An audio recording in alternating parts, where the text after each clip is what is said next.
Hey there, Hill folk, and welcome back to another episode of Appalachian Intelligence. We're so thankful that you guys could join us again for another week, for another episode. We've had a really great time here these last few weeks. We've had a lot of really awesome guests. You got to hear, us banter back and forth and go on wild tangents. Just the three AI guys.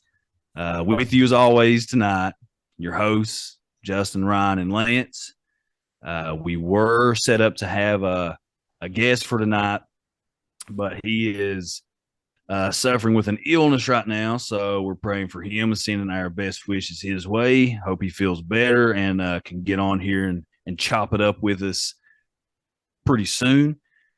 As you Hill folk know, we have done a whole lot of talking about conspiracy, about society, about our super crazy awesome adventure in this whole Swift silver mine thing and the Cliff Rock carvings.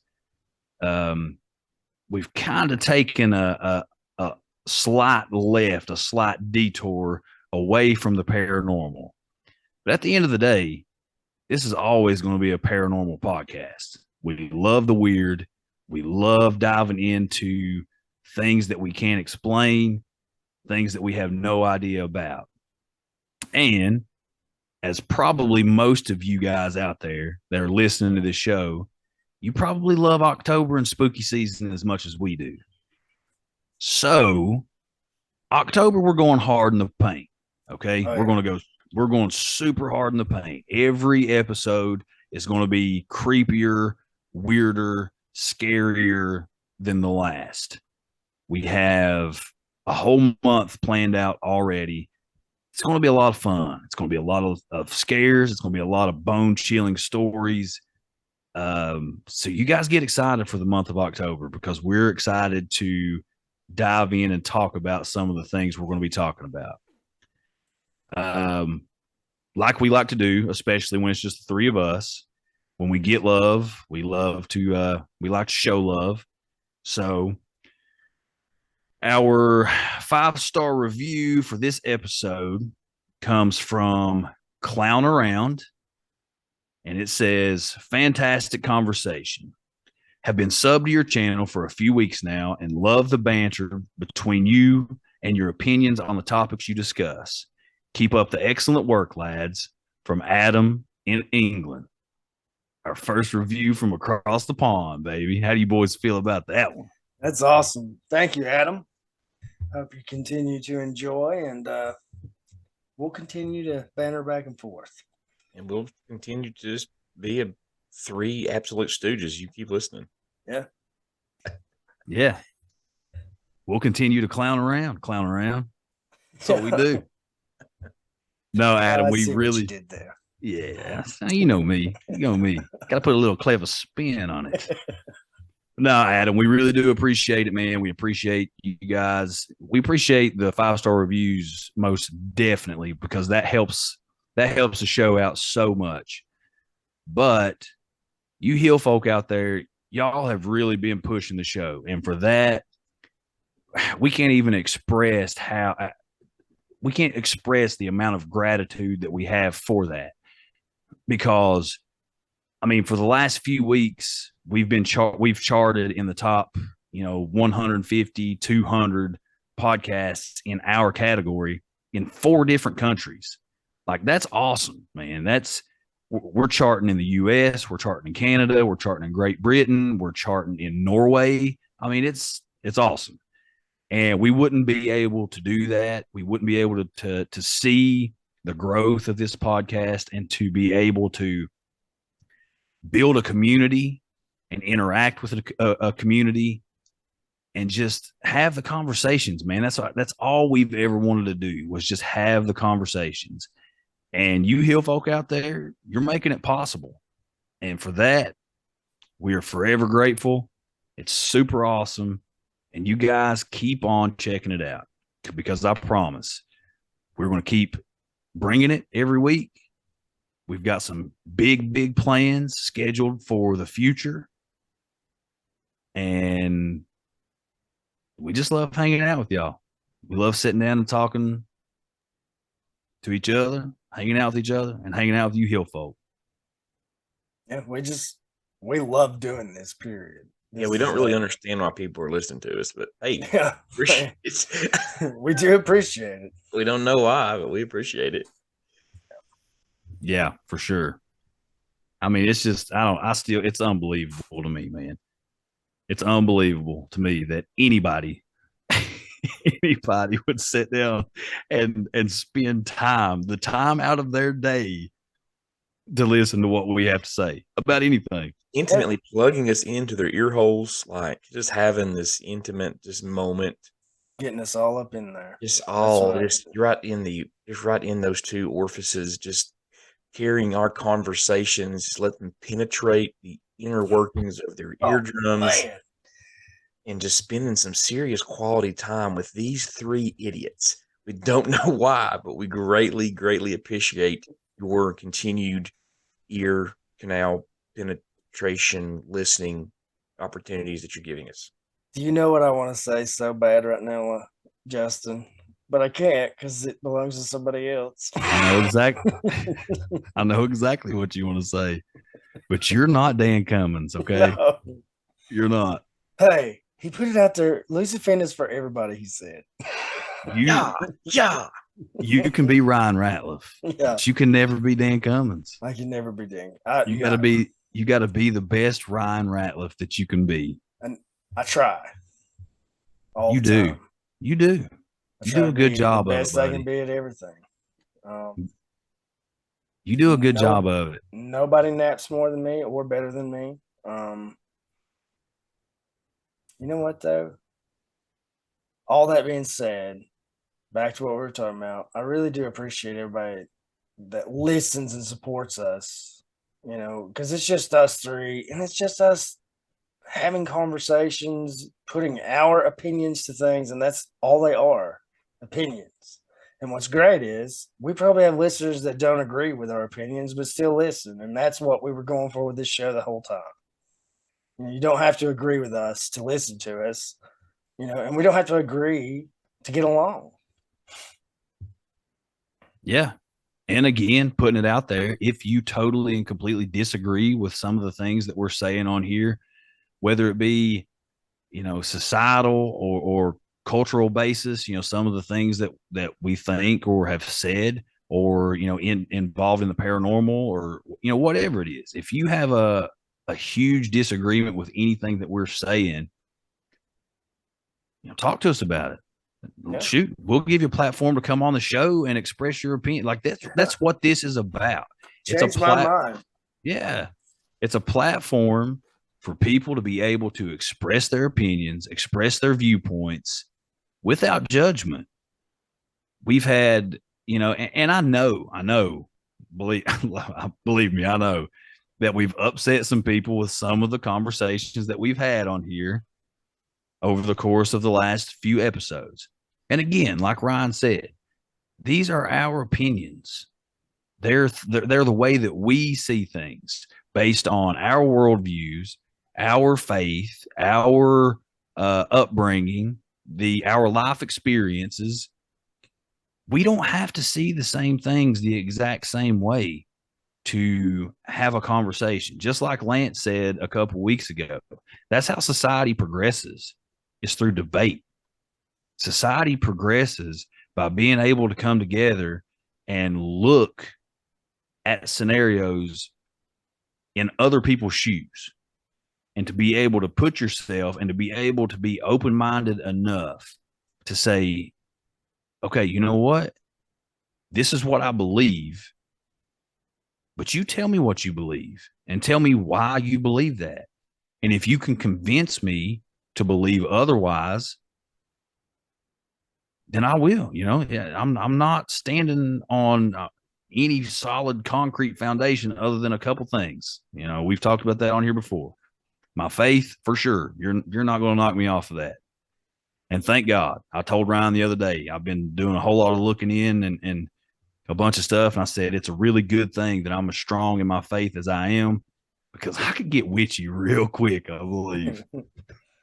So interested. Oh man. Don't look at me like that, Lance. Don't, you're judging me right now. I saw the No, judgment. I don't judge. I just wanted to interject during this slurp fest we're giving ourselves here.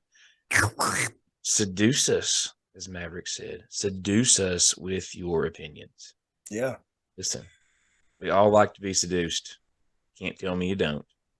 Now, I don't like just having conversations and hanging around people that agree with me 100% on everything. Seduce me with your opinions. Give me the reason why. Give me the verifiable facts on why you believe what you believe. And I'm probably going to say, you know what? It's a better opinion than what I've got. Probably going to adopt it myself. Yeah. Yeah. So anyway, I'm glad we put all that out there. That wasn't just a us slurp fest, Lance. That was a hill folk slurp fest. We're slurping on the hill folk right now. Okay. God. Lance, why you got to point out we were kissing ass? Yeah. Come on, I'm having man. a real hard time not touching my soundboard right now. All right. That's what she said. All right, hill folk, give us 1 minute to clean our mouths up, and we're going to get to this story. That's Speaking of story, we've got an awesome story for you, hill folk, today. How many times we said hill folk already? I'm gonna quit saying hill folk. Yeah. You said it a lot. We've got an awesome story for y'all today. Okay, so all this has kind of been a little last minute. There's not been a whole lot of preparation to go into this, but I would be lying if I said that a whole lot of preparation went into any of this, because we just like shooting from the hip and talking this stuff. If you guys are looking for like hardcore research, fact-based podcasts, I told you a long time ago. If you go back in the small catalog we have, we don't have major catalogs like other guys, but we told you a long time ago. Don't hold everything we say, and don't think you're going to learn. Like, we're not teachers, we're learners. The only research we do is like how quick I can Google stuff. Yeah. That's it. I'm there's been times I've looked things up, and the one time I wrote down a bunch of questions for a specific guest, but I never got to ask any of them because they wouldn't shut up. Well, now look, I do when we do have guests on here. I mean, I do my homework. I do my homework on the guests. Sure, yeah, of course. But as far as like topics and stuff, there's not a whole lot of homework going on. I'm going to find really cool stories, really cool things that interest me. And if they are totally fiction, oh, well, I'm not diving that deep to find out. I mean, that's up to somebody else. I'm going to tell the really cool story. We're going to talk about that and have a good time with it. Yeah. And this one today, look, y'all out there, we talk about it on here all the time. Central Appalachia, where we live. It's super weird, man. It's super weird. You want to talk high strangeness? I would put Central Appalachia up against any other location on Earth as far as in the high strangeness category. I'm putting us up there in the pound for pound, number one in the world. Oh, absolutely. Just go to freaking Walmart. Yeah. Seriously. Sorry, I guess that's probably there's a lot of high strangeness in Walmart. Better have your rabies shots up to date, that's for sure. But today we're looking at and we're talking about a UFO collision with a train, a CSX train in Paintsville, Kentucky. Paintsville is about 70, 80 miles from where I'm located. About an hour and a half, 40-minute drive. So, we're talking just, right next door. And look, I know some of y'all out there hear an hour and a half, an hour and 40-minute drive, and you're thinking, oh my God, that's not close. That's so far away. Look, I got to drive 50 minutes to get to a Walmart. Okay. Yeah. An hour and a half is nothing. When people talk about driving a country or something being a country mile, there's a reason it's called a country mile, because it takes a little bit longer than a regular mile. Okay. You ain't driving around these ridges and up these hollers at no 60, 65, 70 mile an hour. And if you try it, there's going to be some old man, old lady standing out in the front yard screaming and throwing stuff at you on the way by. It ain't going to be good. It ain't going to be good. We're not talking 4 lanes here, folks. And probably if you make it to that screaming old people, you might end up wrapped around a tree because you can wipe your brake lights off in some of these curves as you take them. We ain't even talking 2 lanes in a lot of places. No, we're talking 1 lanes. Like it looked like a driveway. Been washed out for 47 years. And no paint. You just got to guess. Like, I'm pretty sure I'm on my side. Yeah. Oh, All right. So getting into this. UFO collision with a CSX train in Paintsville, Kentucky. Yeah. Okay, Let's go, baby. I've not heard this story. I've been excited about this one for a while. Let's go. This is nuts. All right. Let's do it. This is from the National UFO Reporting Center website. All right. This occurred on January the 14th, 2002. Now, what I'm reading here, sorry, look, quick little sidebar.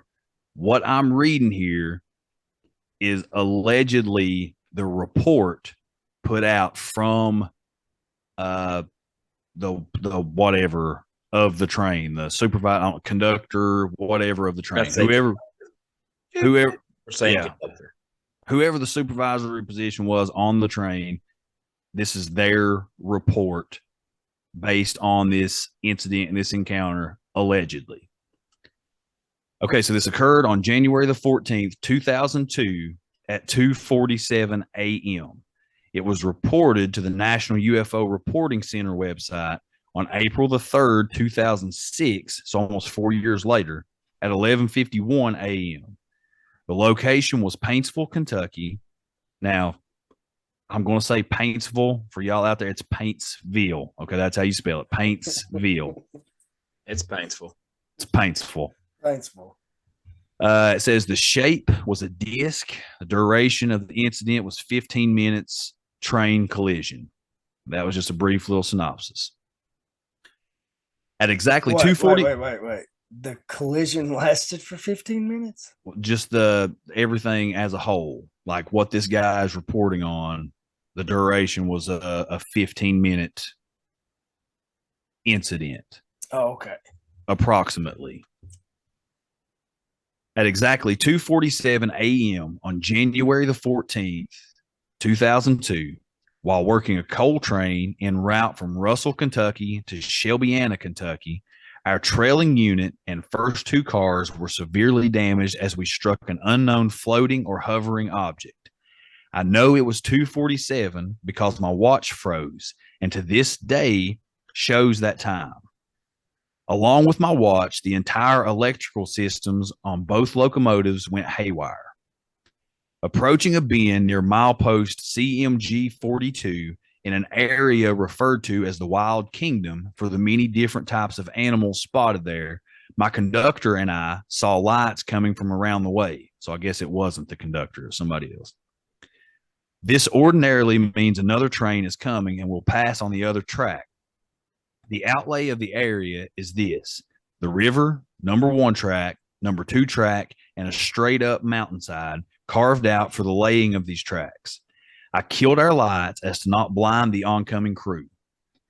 As we rounded the corner, our onboard computer began to flash in and out, speed recorder went nuts, and both locomotives died. Alarm bells began to ring, and that's when we saw the objects.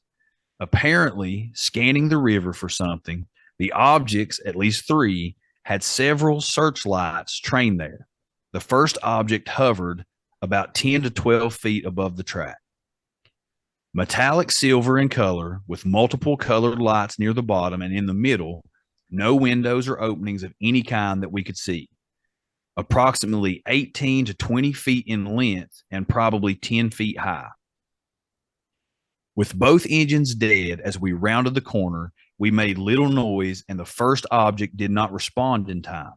I estimate that we hit the object at 30 miles per hour with 16,000 trailing tons behind us. It clipped the top of our clipped the top of our lead unit, then skipped back, slicing a chunk out of our trailing unit and first 2 coal cars. The other objects vanished into thin air. So vanished, not like sped off, but vanished into thin air. Our emergency brakes had initiated due to the loss of power, and we stopped approximately 1.5 miles to 2 miles after impact. Our power restored after we were stopped, and we notified our dispatcher located in Jacksonville, Florida, of what had happened. We were told to inspect the cars to see if they'd hold the rail and try to limp into milepost CMG 60, which used to be the Paintsville yard, which is no longer in full operation. We checked everything out, and the cab of the rear locomotive was demolished and smoking. The second 2 cars looked as if they had been hit with a giant hammer, but looked like they'd hold the rail. We pulled into Paintsville yard at approximately 5:15 a.m. The huge overhead lights lining the yard were noticeably dark, and the only lights came from what we assumed were railroad officials' vehicles parked near the end of the track. We pulled to a stop and began unloading our grips off the wounded train. We could hear what sounded like an army of workers immediately tending to our train. Vehicle doors slamming, guys running by in weird outfits, and lights glaring from all directions.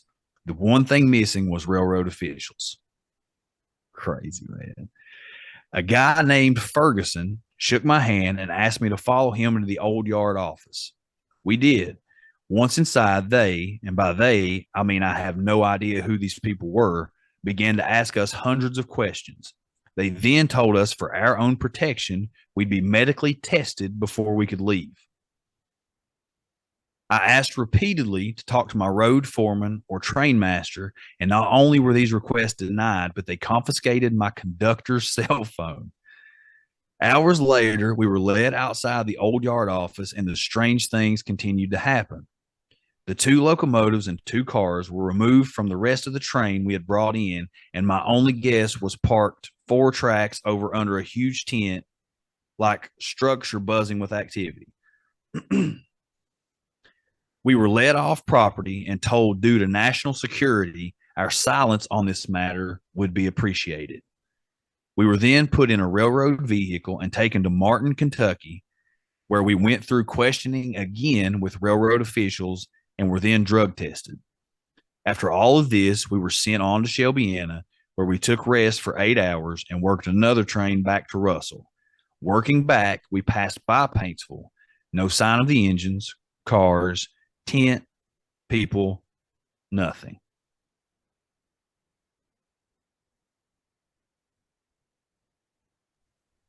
Holy that's crap, dude. That's your story, boys. That is the story. So I'm guessing he didn't see where it went once it hit him. Well, he said the other 2 just vanished. He said the one, which is, it's so weird, man, because they talk about hitting this one in a totally and completely physical, like it's a physical thing. I mean, it clipped the top of the train, the lead car, and then took a chunk out of one of the following cars. But then these other 2, like they find no pieces of it. I don't guess it wasn't mentioned there. And then the other 2, they just vanish. But now, again, it said that they didn't stop until, 1.5 miles or 2 miles on down past. So if there would have been like, some kind of wreckage, I mean, I'm sure they didn't jump out of the train and run back 1.5 miles or 2 miles to see. God, I know if it had been one of us, we would have. Yeah. I'm going back there really quick. These dudes definitely did not have a paranormal podcast. No. Right. But I'm betting whoever was at the train station waiting for them, made it to the wreckage site. Oh, I'm sure. Well, the dude says, like, on the way back through, they said they rested for 8 hours. They got back there like 2.5 hours later. So I'm going to say probably between 12 and 15 hours later, there's nothing, no sign of anything that anything had ever happened.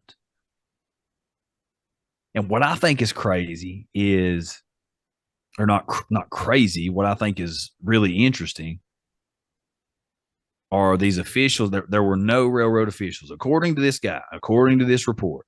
And now, what I'm reading this report off of, it's not like some nutso paranormal. This is like cs.trains. Hold on, cs.trains.com. It's a train. It's a like a website about trains and things that are going on with trains. It's not a paranormal or UFO conspiracy type of thing. Lance, you got some thoughts. I see your face all folded up down there. What are you thinking? My first thought is it's hard to, how do I say this elegantly? How quickly there were people, officials, whoever, right? Men in black, whatever. How quickly they were there to receive the train and talk to the conductor. So we know the area that is Paintsville, Kentucky. Like it's bigger than Hayside, obviously, but it's pretty similar to Wise. Like as far as where I live at, it's not a huge city. It's right off 23 there, and it's a pretty well traveled area. But there's, as far as I know, no military bases around Paintsville. Not nothing. I guess no common knowledge military bases or anything like that. But just how quickly that the UFO officials were there to ask questions and to take his cell phone and to, like, how did they get there so fast? Yeah, because it's only like what 2.5 hours. Right. And like, let's say that they are like the closest big city that you would think that the CIA or whoever, like whoever investigates these things, would have a location that people would stay in. Like the closest city to Paintsville was probably one going to be Charleston, West Virginia. It's not a huge city. Lexington, you're still looking 2.5. I mean, 2.5 hours away. Yeah. And Lexington's not a huge city. It's not like a huge. I mean, it's it's compared to where we're at, a huge city, but it's not really a huge city in comparison to other cities in the nation. Like just in 2.5 hours, there are boots on the ground UFO investigators, with that's what we'll call them for lack of a better term. They're collecting evidence, getting rid of evidence, trying to clean this thing up, talking to these people, pretty much have this scene locked down. And they managed to get there. Like, as soon as they hit the UFO, like, did the conductor like send out a distress call, or like, I would imagine, I don't know much about trains. I'm not a train conductor, but I would imagine that them hitting branches that have fallen over, them kind of running into stuff, probably not like a super common thing, but probably not like a super rare thing either, right? Because especially in our area, the railroads, for the most part, there's trees around, like, there's going to be stuff there that they're probably going to hit, I would imagine. Would you boys both agree? There's probably things they down branches and stuff that the train's not going to affect, like, or it's not going to cause the train to derail or anything. So I'm sure he didn't like send the SOS call out as soon as they ran into something. I know we saw the lights and all the other things that kind of go with it, but like, you would think for them to show up there that fast, that one, they were tracking this UFO and knew location of it, or two, there's something else going on in the area. And then when he called into his superiors and said, "Hey, pretty sure I hit a UFO," like, they're listening to the radio, maybe. I mean, like, it just, to me, it's how in the world did they get there that fast and like pretty much have a base set up to take care of any outlying information or evidence they needed to clean up? Well, according to this, it says that the engine died. Then they hit the object at around 30 miles per hour with 16,000 trailing tons behind them. Their emergency brakes had initiated due to the loss of power. Okay. And then they went 1.5 to 2 miles. Long time to slow that train down. Yeah, obviously. And then then it says their power restored after they were stopped. And as soon as their power was restored, they notified dispatch in Jacksonville. So with all of this going on, I would say probably still by probably around 3:00, they were able to notify Jacksonville, I would say. Jacksonville, Kentucky? Jacksonville, Florida. Their dispatcher in Jacksonville, Florida. The train dispatch. Yeah, the train dispatch. Right, I got yes. I didn't think there was a Jacksonville, Kentucky. I was thinking Jacksonville, Florida. So,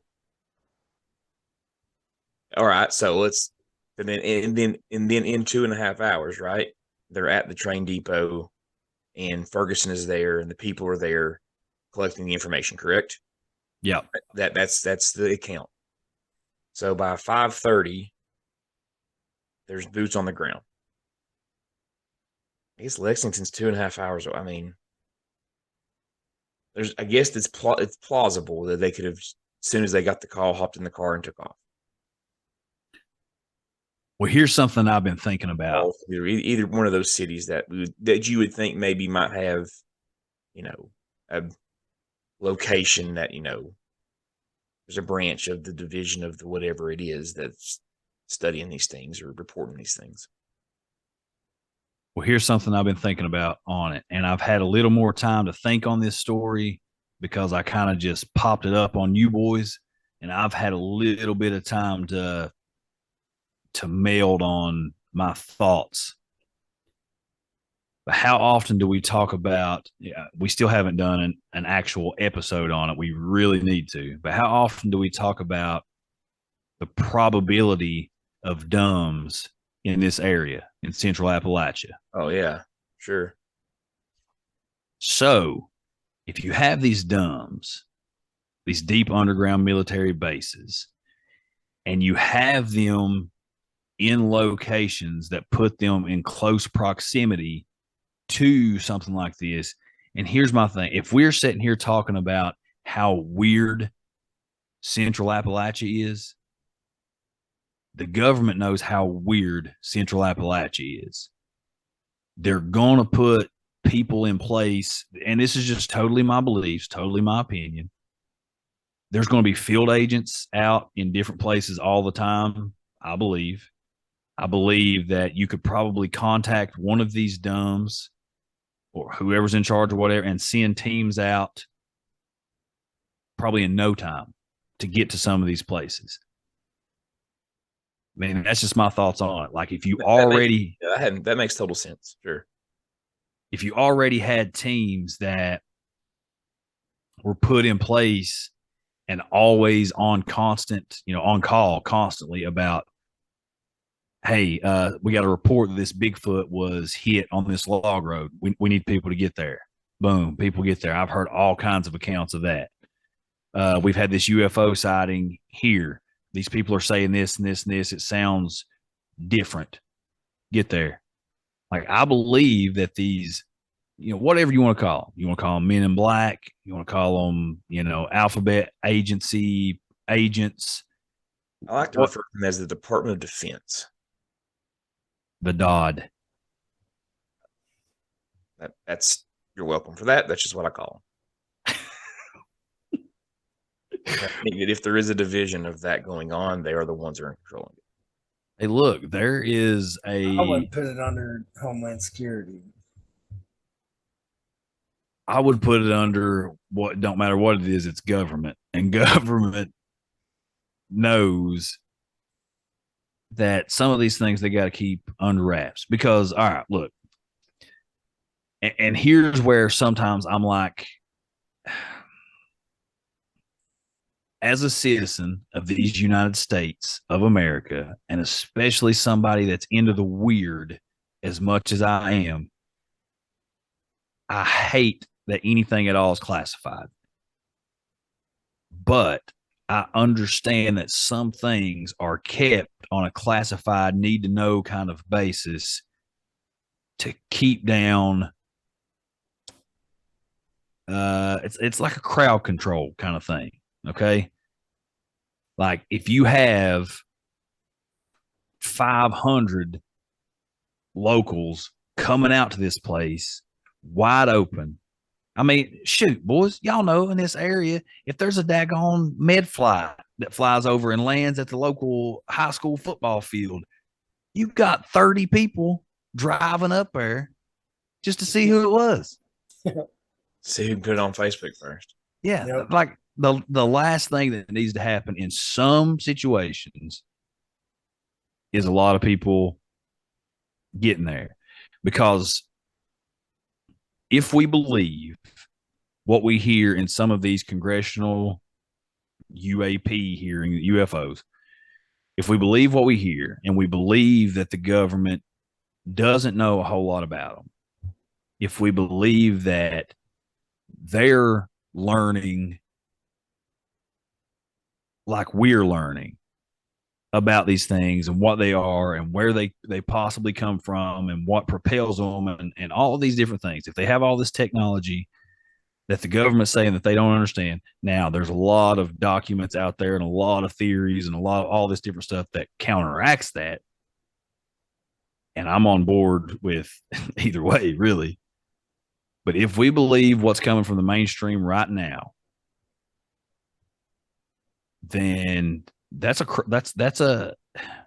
to me, that's like a crime scene. That's like somebody being murdered and just blasting the news out there for everybody. And everybody's coming into this place and trampling all over this crime scene and leaving fingerprints and doing all this different stuff. Well, if there was anything there to be found or learned, it's gone now. And things like this, that's kind of the same way that I feel about it. Like if there's anything, if there was an actual craft, a nuts and bolts craft that hit the front of this train, took a chunk out of one of the following cars, if there's something to be learned there, then I feel like that's probably best case scenario to keep it under wraps for a while. Then once it's all said and done, here's how I would like. Hey, there was a UFO that collided with a train in Paintsville, Kentucky. All right. We sent agents in, treated it as a crime scene. We collected evidence. We did find this, and this. No, we don't understand it, but yeah, we will be running tests on it. And you know what? We'll keep y'all updated. Like that's how I wish this worked. Yeah, it won't ever until they do understand it. But you know what, Lance? Going back between the two departments, if it was a test run for some reverse engineered crafts, I would absolutely put it in the Department of Defense section. Sure, yeah. Because that's from more likely, who's going to be using those things. So, going back to this 16,000 ton coal train. It was a coal train, correct? Yep. Just from experience and growing up here in the beautiful hills of God's country in Appalachia, that is at least a 2-engine pull with at least one pushing behind, probably two. That's probably a 4-engine affair if it was full, maybe 3 at the most, but definitely 2 in the front. We both agree on that. Yeah. Every coal train that's pulled 100 cars has that much. It's always 2. They need the strength. And if I remember, there's a train that would go right by my house, or not by my house, but on the road to church where I grew up, and it always came through. It seems like right at church time, you're always trying to get there before so you weren't late. But I distinctly, especially as young, like count the cars and see how many cars are on the train. It was one way to get the train to pass because it would sit there and wait. But I remember those CSX blue and yellow engines. They always had identification numbers on the front of them, correct? Left-hand corner, I think, what we would call the bumper, not really the bumper, but the left-hand corner of it would have a CS and I think 3 or 4 numbers that followed, or maybe 3 numbers. And we in agreement of this? Yes. Yes. So if an engine was crashed into by anything enough that caused the power to malfunction, to kick on the emergency brakes, to cause them to at least stop and check to make sure things were working again. Wouldn't you be able to find what number engine that was, the damage that was done, and what they did to repair it, and then if they put that out of commission, or if it was off the train, off the rails for a while, or wouldn't there be a paper trail? Unless it was all redacted. That would have to be somewhere. Well, yeah, I mean, you would think so if anybody was looking. I mean, that's the thing. Whenever, I started this whole thing, this occurred on January the 14th of 2002, but it wasn't reported to this National UFO Reporting Center until 4 years later, April the 3rd of 2006. So you have this report come out. So we're assuming that they shut this up for 4 years. Why not? Let's take the conspiracy angle of this. At the Department of Homeland Security, the Department of Defense, the Department of keeping the aliens away from the Americans, whatever it is. Right, we're assuming conspiracy angle tells us that it took them 4 years. This is a 4-year cover up. It was 4 years before somebody was able to get this information out. Either it was, censored on the internet, or the guy finally 4 years later was able to get enough leeway to get this information out, that they had enough evidence that they found out what it was, that they felt okay with allowing this account to come out. Is that, if we're going straight conspiracy angle, that's kind of what we're saying, right? That it took them 4 years to be able to get this. Because listen, if I've never driven a train, never been a conductor on a train. Thank God. Absolutely. But if I am the conductor of this train, and this train gets hit by a UFO, and then I go through the suits coming and checking everything out and have a conversation with Ferguson, and Ferguson takes my cell phone and all this stuff, as soon as I get back to the house, whenever that was, 30 minutes later or 3 months later, the first thing I'm doing, telling somebody what happened, right? I'm letting people know, hey, there's a UFO that hit my train, and they tried to make me not say anything, but now I'm able to. I don't care if they come and get me or not. People need to know this happened. So this But is Lance, 4-year cover-up.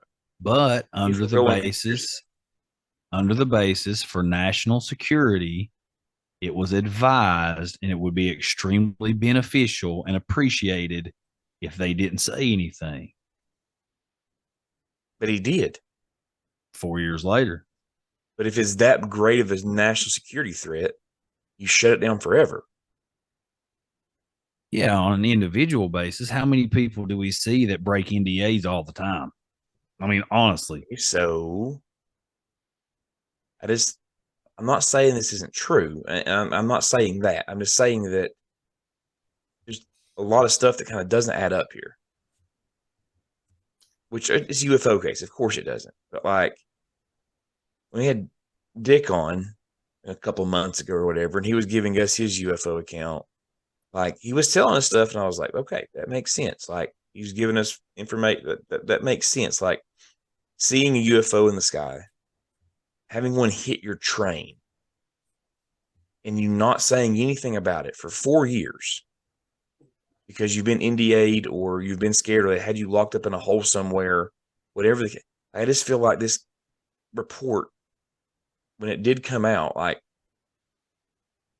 I don't know, it just seems a little bit fishy to me.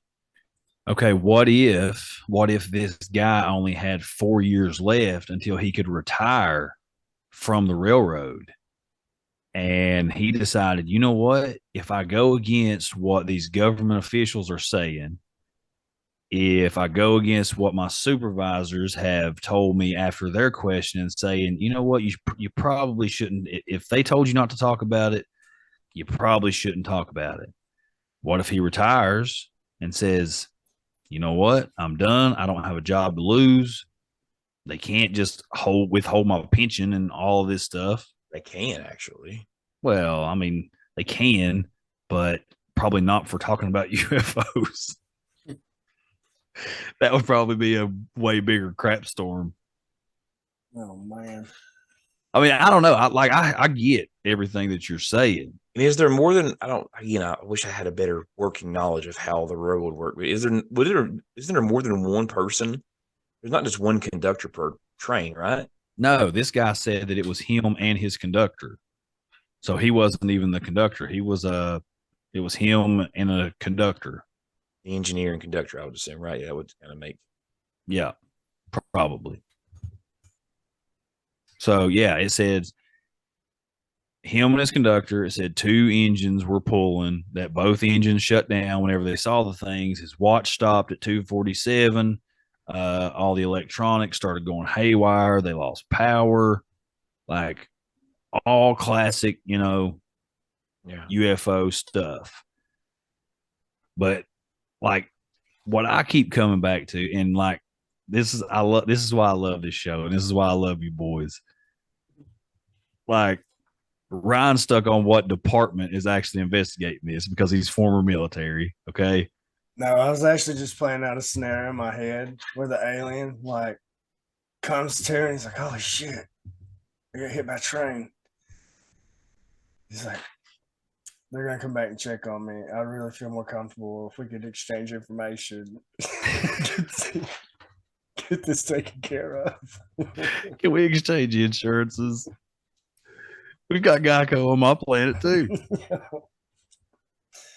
But no, like this is why I love you boys. I swear. This was 2002, right? Yes, sir. He thought of this being maybe a drone flown by the military as a practice exercise. That would have been the heat of the war in Afghanistan, right? It's possible. It's totally possible. And then the suits that showed up were Homeland Security or Department or whoever. That oh no, we got some technology here, unmanned drone that we don't want people to know how we're doing this or how we're operating these things. And if some hillbilly gets a hold of this thing and tears it apart, he's going to figure it out because that's what's going to happen, right? I mean, you think about it.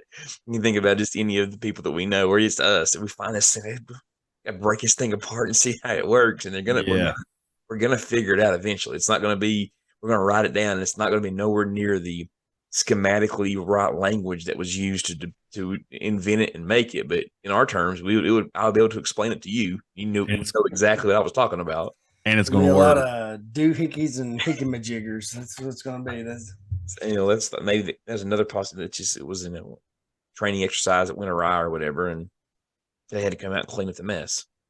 That's totally possible. SX is a deep-seated American organization, that has plenty of government funding anyways, plenty of subsidies that's going on through that as well, because that's one of the 12 railways, in the nation that pretty much transport everything.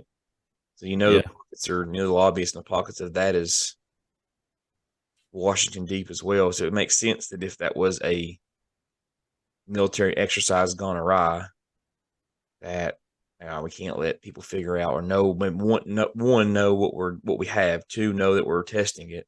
And three, know that, hey, it didn't work, right? So they've come in and tried to clean up mess, and that's why there was such a delay of information. Why they took so much stuff and evidence of it. That's like it's another possibility. I lean more towards that than I would E.T. crashing his bike into the train. But then if it's a military, if it's some form of military technology, then how do you explain the two that just vanished? They disintegrated when they blew up. They didn't hit. There was two that didn't hit. One hit, two did. They cloaked. That's possible. That's possible. And they didn't disappear. They just didn't see him anymore. The cloaking technology kicked on. Hey, look, that's extremely possible. That seems more plausible to me than a UFO running into a train. I hope it was a UFO. Like that to me, like if I'm wanting this to be a little green man in a UFO that had a train that literally had a train wreck. Like that would be a great thing to be able to prove. This feels more like military testing thing that went wrong and they had to come in and clean it up. Okay, so why, and this is just me playing devil's advocate, because That's what we do here. So why treat these guys like they have some kind of bubonic plague and clean them and like sanitize them and go to work, like making sure that I'm pretty sure. Let me go back and find that part. It says, give me just a second. So I'm looking at this other website talking about it, and it was saying that it's worthy enough to note that there was a UFO sighting at 11:53 p.m. in Paintsville. The same night. Hours on the 13th of January 2002. So just hours before this happened. So That's interesting. Yeah. Okay, so if they're flying training things around, right? I mean, it's not Yeah. a one shot, and they're going to do that for an extended period of time to make sure things are taken care of. Especially all throughout this mountain range. Right. So never mind. When I read that, I had a different picture in my brain because, you know, where my brain goes to right off the bat. But it just says, a guy named Ferguson shook my hand, asked me to follow him into the old yard office. We did. Once inside, and by they, I mean I have no idea who these people were, began to ask us hundreds of questions. They then told us for our own protection, we'd be medically tested before we could leave. So that could be, hey, you just got hit by this something. Let's make sure you don't have any injuries or you know, concussions or anything like that. So what I was thinking was like, you know, hazmat suits, washing fire hoses. Yeah, that's what I was thinking. But it just says medically tested. So I'd like to have known. Wish he would have like just mentioned some of the questions that they asked. Yeah. I mean, you're gonna not remember every question if they're asking you hundreds of questions, but you're gonna remember like what they were getting at. Like you're gonna remember at least some, especially in that situation. Like I feel like you're going to remember at least some of the questions that they asked you. I wish you would have said they were asking us this, this, and this, or why, you know, what we saw. I wish you would have given some more detail, not to say that hundreds of questions. So the witness on the 13th is a paramedic firefighter. Yeah, I saw that. You read that? Yeah, I did. On their home on the shift, and it would make zigzags. A light would zigzag in front of the road, and then over top of them, roughly at a height where the trees of the road approximately 250 feet high. So they witnessed this UFO activity just hours before the incident. But that zigzag, and to me, and again, I'm not trying to be a skeptic here. That's not what I'm trying to do. But to me, that's fine. That zigzag pattern of a light right above the trees, that tells me drone. Even in 2002, drones weren't the thing they are now, but they were able to move those drones fairly quickly back and forth. And if we're thinking military technology, they had, you know, even more technology than what they're allowing a common citizen to have, obviously. Yeah. Those things would be able to kind of pop back and forth with some velocity, not a whole lot, but some. And there's more and more things that we hear and read it. This just feels like a military thing that's gone awry. And again, I feel like that's extremely possible. But whether it's government or little green men flying around, it's still UFO. I mean, regardless, it's still something totally unidentified and we've talked about it on here before, you know, how much of these things, how much of the sightings that people witness, that we witness. I mean, we've all, you know, all of us here have seen something in the sky that we can't explain. I mean, I believe at this point, unless you're just absolutely not looking up at all, nobody's really seen something in the sky that, you know, or everybody's seen something in the sky they can't explain. If I've you're never not, seen it. you've never seen anything at all. Not that I couldn't explain. You're gonna have to get closer to the mic, Not that Ryan. I couldn't explain. I feel like Joe Rogan there for a minute. Could you get a little closer to the mic, please? Hey, could you sit up there? Sit up straight. So you've never seen anything at all that made you think, what was that? And I'm a stargazer, man. Like, yeah, one of my favorite things going up, we go out to the hunting cabin out in Grayson County. And 2 week trip every Thanksgiving, man. And there's no street lights out there. So you go out, lay in the bed of the truck, dress up warm because it's freaking cold out there, but dress up warm, lay in the bed of the truck with Coco and just do the stars. It's like the galaxy was freaking touching the ground right there. I've never seen anything that I can't explain to me. And as of lately, since we started a podcast, I've been looking. Okay, I'm all the time looking out. I'm like, gosh dang. Well, that's interesting. That's interesting. I've never seen anything I couldn't explain. Ryan, what's your take on this thing? I'm not one way or the other. I'm not gonna say these guys are lying. I'm giving them the benefit of the doubt, but I'm not gonna say it's what's obviously a UFO, just unidentified flying object. I'm not saying aliens. It could be aliens. It could be government. It is interesting that there was a sighting earlier in the day. I think I would lean more towards government aircrafts. Just things we haven't seen, things we still haven't seen to this day.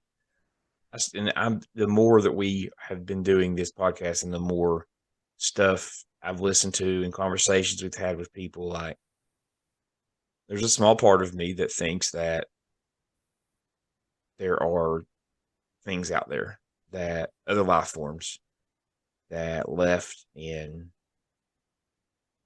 have come back or coming back, have already here. There's a small part of me that actually like legitimately believes that. Like no BS. Like, this small part of me that actually thinks that. Okay. I'm not going to get into a whole diatribe of how I think the Nephilim may have got out of here out of the flood. I have a whole bunch of things we could talk about sometime about that, underwater caves and airplanes and all these. I'm not going to get into that. It's a whole another 2-hour conversation. All right. But the more I hear about these things, like 90% of me just thinks that it's everything that we see we can't explain, UAPs, UFOs, whatever you want to call them. I just think it's governmental stuff that we just don't know about. Yeah. I think that we call them UFOs or whatever, but I think it's not 90% of it, maybe 80% of it is just government stuff, test runs, stuff they're flying that we just don't simply know about. And I think because they have been so more open with declassifying stuff, talking about instances in which you've got fighter pilots and legitimate military people having these unusual experiences of things they cannot explain. And we as common citizens are getting more and more and more of that. I think they are kind of just releasing to get us kind of more aware of that they're watching us, right? That they're in a lot of control of things and using a lot more, I don't know, flying technology to kind of surveil and be able to see things that are going on personally. Another thought I had was, who's to say it's our government testing stuff? Sure. Also with the engines being killed and flickering and the vehicle, the paramedic firefighter witness, their vehicle did the same thing, lights flashing on and on. Never completely died, but they were having like all kinds of crap happening with their car. I'm thinking EMP. Sure, yeah. Could have been. Like if you're not wanting somebody to be filming your secret military stuff, what better way than to just wreck all the electronic technology around you?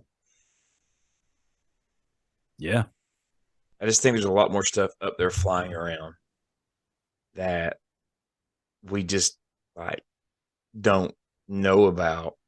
They don't want us to know about, and that it's there for surveillance, for test runs, for all these different things. Now just think about it, guys. The freaking birds land on power lines and their feet have chargers in them. And that's how they charge the birds back up so they can continue to be surveillanced. Yeah. Because birds Yeah. aren't. But I'm just kidding. But now this thing's a ton of Justin's stuff. not joking. No, I'm not kidding. I'm not kidding about I think this. there's a lot, and I think the more stuff that we hear about Big Brother always watching us, right? And government wanting more and more control, I think there's a lot more surveillancing going on. I mean, than just you go, probably realize. just go watch what you call it, Snowden. Yep. I love that movie. Every time I watch it, I'm paranoid as hell for like the next week. I'm like, wait, what? I want to You point should- my phone at my face. I hold it straight up in the air. You know, I keep the camera away from me. You should be, dude. You should be, because they're watching everything. There It's is great. nothing. The greatest technological advance in surveillance of the last 70 years has been the cell phone. We literally have mini trackers we all carry around all the time.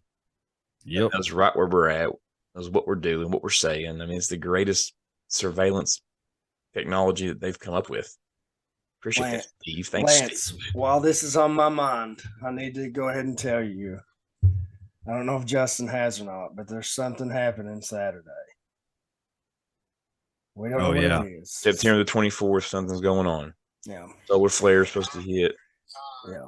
So All we those need things. you. But if you go back and look where that originated from, because you've always been down that rabbit hole, what was that? What was That's that? what? That was Ashley's phone. Oh, I thought they were listening to this. I thought we had an EVP. I thought we broke through and they're listening to this. The ghost. Yeah. Ashley, you freaked everybody out. We thought the government was listening in on us and we could hear them talking. Sorry, these things.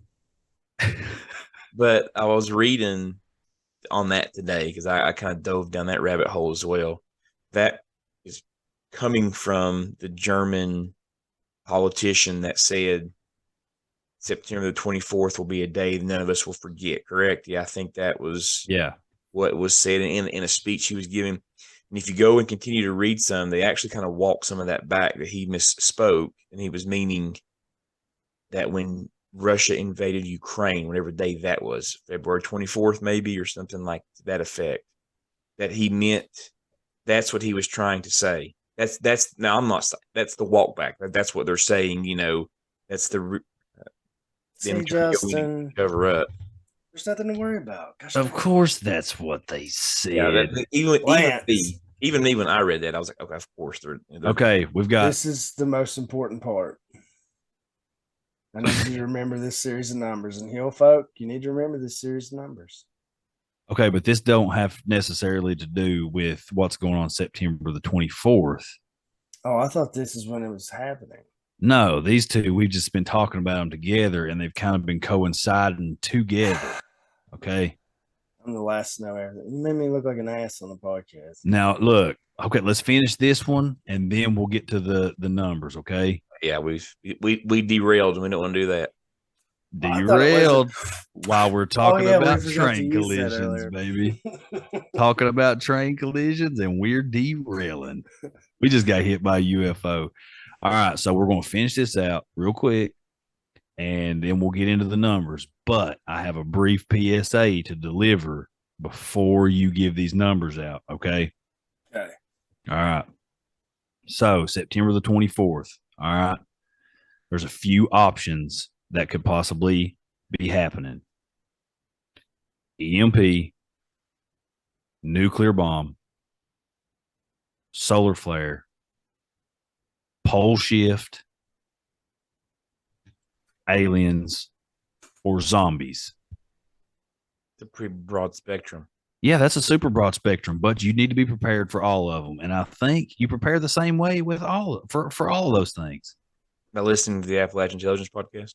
You listen to the Appalachian Intelligence Podcast. It's the You only become a proud card-carrying member of the Hill Folk community, and make sure you got plenty of canned food and water supply, and have some ammo around, just or at least have a neighbor that has like a arsenal like I do. I mean, it comes in real handy. You can trade one can of beefaroni for like a whole box of ammo.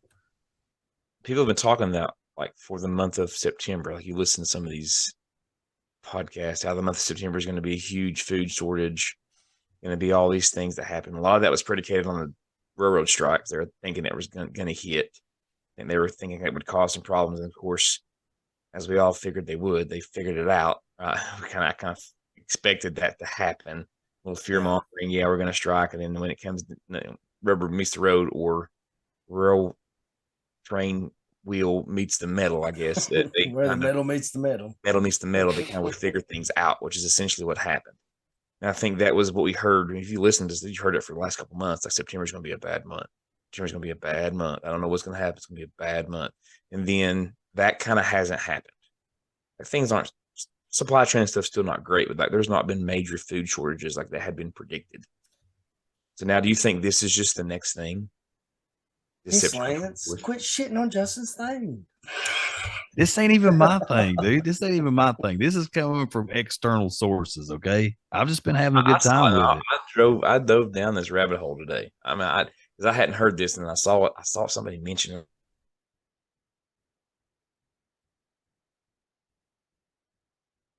Wait, have I gone deaf?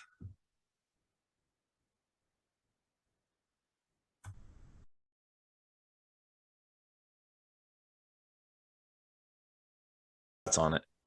It must be your headset, Ryan. No, your headset. It just came back. Oh, okay. There's always, look, guys, that's the thing. Like, I love my counterculture community. I love people that are always looking ahead and trying to figure out what's on the horizon, you know, people that are reading the tea leaves. And here's my thing. I say be prepared like Jesus is coming back in the next 10 minutes. All right? Or excuse me. Have a relationship with Jesus like he's coming back in the next 10 minutes. But prepare yourself as if he's not coming back in your lifetime. And things are just going to keep getting worse. That's the way I look at it. Because, look, again, we watched these doomsday prepper shows, 20 years ago when I was a kid, and I was thinking, these guys are nutcases, man. They are loco in the cabeza. You know what, though? There's still some of them that are so easy. It's like, I told y'all that one show where the dude's like talking about new neighbors moved in. He took in some walkie-talkies, like, here, we're on this channel. And if this happens and this happens, if I was those new neighbors, I'd be like, son of a bitch. I like him. I say we get him on the show. We didn't win on this one. No, I like him. I would gladly make him my neighbor. Dude, we would have all these awesome paramilitary drills when everything hits the fan, wrote down. We'd have everything planned out. Okay. Now that we don't think something has happened on September the 20th. And here's the thing too. If something really was going to happen on September the 24th, and like most other things that happened, it was being orchestrated by the puppet masters, the elites of the world. They're not going to do it now because everybody knows about it. They're not going to do something and have something happen when everybody knows. Isn't that kind of crazy though too? Like just one guy says something in a speech thousands of miles away and could have very easily just misspoke. I mean, just very easily, really like legitimately could have just made a mistake. Poor Joe Biden does it every day, right? He legitimately just made a mistake. And it turned into the world's going to end on September 24th. Solar flares and zombies and the White Walkers and everything else is going to come to an end. And you know what? Winter is coming. Real stupid. September the 24th. You're going to feel real stupid when they drop a nuke September 24th. Y'all got any drag? I'm going to call you first, Lance. Mm-hmm. Y'all got any dragon glass? Lance said White Walkers are coming. I need some dragon glass. You got a dragon eye? I wonder if coal works the same as obsidian because we got plenty of coal. Since I may be possessed by the spirit of a dragon, I could winter's coming. I could always pee outside and freeze it. Yeah, totally. Dragon glass. Okay, Ryan. Dragon ice. Okay, Ryan. Freeze pee. Impossible. Now you can hit them with the numbers. But please give me the numbers. Quick little PSA here. Hill folk. Let me get really close to the mic for this. Get real close. Hill folk. Once you hear these numbers, the game has started. And you will now be an active participant in this game, whether you want to be or not. So if you don't want to hear these numbers, if you don't want to hear the numbers to be able to exit the matrix, go ahead and tune us out right now. But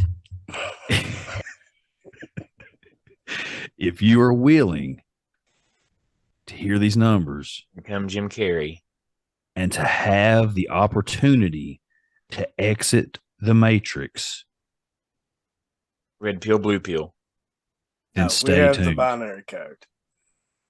Ryan, give them the code. Okay, so here's the thing. First time this code was discovered, it was said that a man in a red jacket would show up. You would give him the code, and he would take you to the exit. Hold on. You got to explain what the man in the red jacket is doing. Santa Claus? Not Santa Claus, Lance. Not Come Santa on, Claus. Get serious here for a minute, will you? Jesus Christ, we're trying to be serious. We're trying to get out of the matrix. Gosh dang. So a man in a red jacket will show up outside of your window. Outside your window. And he will start screaming, not just talking. He'll scream instructions at you, telling you need to hurry it up. And he'll ask for this code. You have to follow him to exit the matrix. Now, here's the thing. You have to be extremely careful because there will be dark entities watching you and surrounding you the entire time that this is going on. But as long as you stay with the man in the red jacket, you'll be okay. I just gave myself goosebumps by imagining this guy standing outside my window and me like turning my camera around. It was just there. You can see my eyes like really big. I was like, ugh. Guys, give me the numbers. Give me the numbers. So now you don't have to worry about the man in the red jacket. Because we missed him. Yeah, we missed him. Apparently, we missed that timeline. So now it's a woman with unusual hair, which I asked Justin. There's a lot of unusual hairdos out there. You know, not knocking them. You know, do your hair, it's your hair. Do whatever you want with it. I'm just saying, out of the norm. What does unusual mean? Like, is it going to be like snakes or knives or something like? But anyway, when this woman comes, and that's all it says, you just gotta give her this code. And then she'll help you exit the matrix. And the binary code is 0, 0, 1, 0, 1, 1, 0. Say it again. 0, 0, 1, 0, 1, 1, 0. So that's it, Hill folk. That's it. We'll see you on the other side. If a man in a red jacket, if he comes back, we may have missed him. We may have missed that train. See, train again. Full circle. We may have missed that boat. We're not talking about boats. Half circle. But if this man in the red jacket comes back and you choose to exit the matrix, now we're not real sure what that means. Okay. We're not real sure if that just means, hey, you know what? I'm waking up and I understand everything that's going on around me now. Or if that means, hey, I'm going to some other different timeline or dimension or reality, and I ain't got a clue what's going to be there when I get there. We don't really know. But if you're in a hard spot, if you don't know what to do with your life, if you don't find all the enjoyment that you need in this world from Appalachian Intelligence, which you definitely should, we should carry you through the week. And this man in the red jacket or a lady with unusual hair, whatever that means, if they show up and they ask for this code, hey, there it is. We have given you the secret to exit the matrix. You're welcome. I have a question. No questions, Lance. No questions. This is not questionable in any way. But I have a real question. Okay, go. I'll ask the man in the red jacket. Were you trying to shut this down for the night? You were, weren't you? When? Right just then. That was your closing to this. No. We'll go for however long. I don't care. It would have worked. Like I have an actual, like, legitimate question. Okay, Lance. Ask. The reason that I'm here is to ask questions. Yeah, we know. Of mine. We know. We regret that decision every day. It doesn't bother me any. No, we don't. The skin's too thick for that. It's too late. Where did it come? Where did you hear about this? Where did this come from? The man in the red jacket leaked it on the internet. No, this came from the most reliable source out there. Look, folks, hey, cut off CNN, turn off Fox News, turn off MSNBC. Shoot, don't turn off Sports Center for that matter. Everything Disney owned is going crazy. All right. This is from the only reliable source that's left out there. TikTok. Doesn't Disney own like 40% of TikTok? Disney owns everything, dude. Yeah. So I'm not hip with the. Y'all have teenagers. I do not. So this is like a TikTok trend right now. Oh yeah, dude. Look, we have I don't know if it's a trend. I had never heard of it, and I watch quite a bit of TikTok. That's where I get sent you guys most of those videos. We have an external source, okay, that a lot of information is coming from, and I can't even mention his name. I can't mention his name. I can't mention who he is. He is like, okay, you know how I feel like there's actually a shadow government running the U.S., okay? And there's a shadow cabal that's running the world. Well, this guy is the shadow brain behind Appalachian Intelligence, okay? He is, oh my God. He is the intelligence behind Appalachian Intelligence. I don't think I go that far. That's first of all, this dude. I've been there. Like you can't say been there. You can't say anything about this, right? Wow. You're going to give him away. We've known this person quite some time. You almost had to die right then. You almost had to die. And we see him a lot and talk to him a lot. And just keeps coming up with stories like, you couldn't have mentioned this a year ago, like when we started this thing. Like, we've been doing this podcast for how long? You just now thought to mention shit like this. Like, he's talking about all these different things. He says, I thought I seen UFO one time. What? Come on. He's seen UFOs on the lake. He's been to Brown Mountain. He was talking about a place around here where these satanic rituals were happening that he knows where it's at. Like, he got a lot, and he just decides to bring this up, like, I don't know, like months and months after we're talking about some of these things and speculating on. But hey, when there's an intelligence behind something, it's not always on time, but the timing is always perfect.